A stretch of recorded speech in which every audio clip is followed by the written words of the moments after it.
গোপালগঞ্জ যখন হাত দিচ্ছে, জি তো আপা। গোপালগঞ্জে যে হাত দেয় তার কিন্তু হাত পড়ে জি আপা। বললো যে 1 মাঘের শীত যায় না, জি আপা। সামনের 1 মাস থেকে কিনা দেখো। আপা দেশের অবস্থা তো খুবই খারাপ আপা। আমাদের খুবই খারাপ, সবার উপরে শুরু করছে এখন খুন করা। আপা আর ওই যে আজকে গতকালকে রাতে তো আপনার পার্টি অফিস থেকে 6 জনকে গ্রেপ্তার করছে, মানে গোপালগঞ্জের পার্টি অফিস থেকে আপা।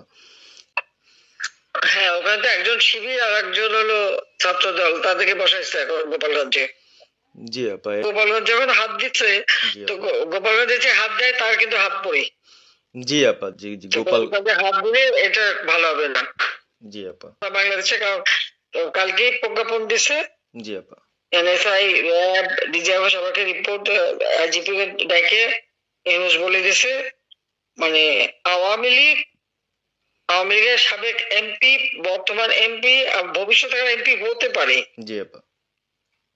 তারা তাদের আত্মীয় স্বজন, জি ক্লোজের আত্মীয় স্বজন, জি আপা। প্লাস যারা কাউন্সিলর, মেম্বার, তারপরে মেয়র, যে যেখানে আছে এবং তাদের আত্মীয় স্বজন সবাইকে অ্যারেস্ট করতে বলছে। তোরা কত করবে, সেটাই তো কথা।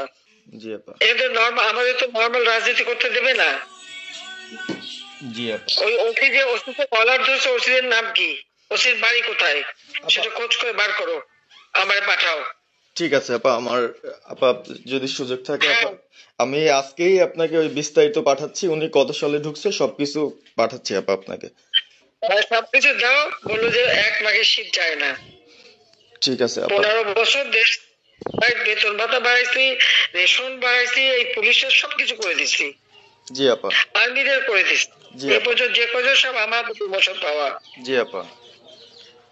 আর এখন একেবারে ওই সুদখোর ইউনূসের কথা শুনে লাফাচ্ছে, আর ওই জামাতের, ওরা কয়দিন আছে, জি আপা। সামনের 1 মাস থেকে কিনা দেখো। জি আপা। জি আপা, দোয়া করেন আপা, আর আমি আপনাকে। 1 মাস আগে কিনা দেখো, তখনই আপনারা যারা বেশি বাড়াবাড়ি করেন কোথায় যাবেন সেটা বুঝে নিয়েন। জি আর আপা। এই তালিকা সব করে রাখো।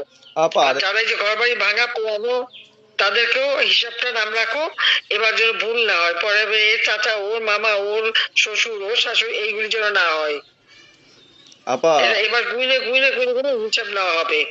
জি আপা। জি আপা। আমি গত 2001 কিচ্ছু বলিনি, আমি 2009 সরকার এসেও আমি ওসব কাউকে কিছু বলিনি, আমি দেশের উন্নয়ন করছি। আল্লাহ এরপরে যদি আল্লাহ যদি সুযোগ দেয়, তার আগে যারা আমার নেতা কর্মীকে হাত দিচ্ছে, কোপায় কোপায় ছাত্রলীগে মারতেছে, প্রত্যেকের এক একটা শিক্ষা আমি দিয়ে ছাড়বো, আর আমি যেটা বলি আমি তা করি।